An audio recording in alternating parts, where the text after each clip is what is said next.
Earlier today, Parks Department Commissioner Betsy Gotbaum said there are no immediate plans to close Tompkins Square Park. But according to press reports, the city is considering several responses, including closing sections of the park for up to 1 year, demolishing the band shell, and imposing a midnight curfew. Commissioner Gotbaum. The report today that we're possibly going to close the park was news to me. In fact, I think I said to someone this morning, I don't know which one of you, that this Parks Commission did not know that we were going to close the park. Yesterday, the committee met. We spent a lot of time talking about the various possibilities. We have still not come up with a plan. It's very complicated. There are a lot of considerations that have to be made. We have to talk to the engineers. We have to talk to the contractors. The police department is involved. So there are a lot of complicated issues. We have not made a decision on what we're going to do yet. Mayor David Dinkins added that a committee headed by Deputy Mayors Bill Lynch and Barbara Fife is also considering alternatives for the park. They're very close to giving me specific options with recommendations, and I don't intend to make any announcement until we have done that, and then we'll move.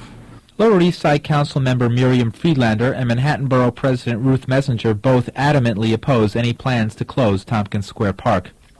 The incident that began Monday's riot involved the arrest of a young black man, a resident of the neighborhood who lives in a squatted building.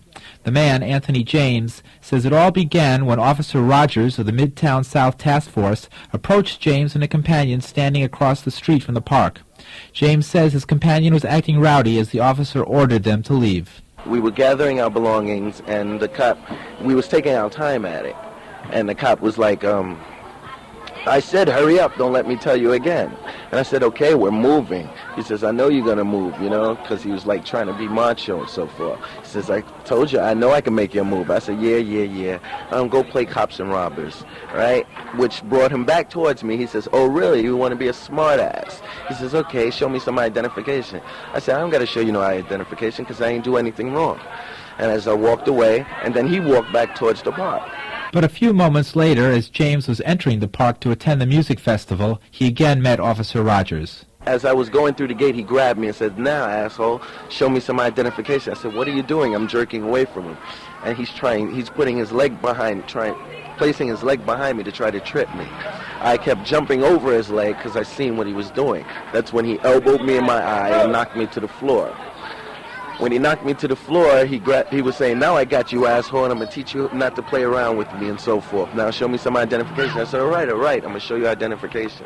That's when he picked me up, and I still tried to jerk away from him. And that's when he just grabbed me, kneeled me down, and started kneeing me in my stomach.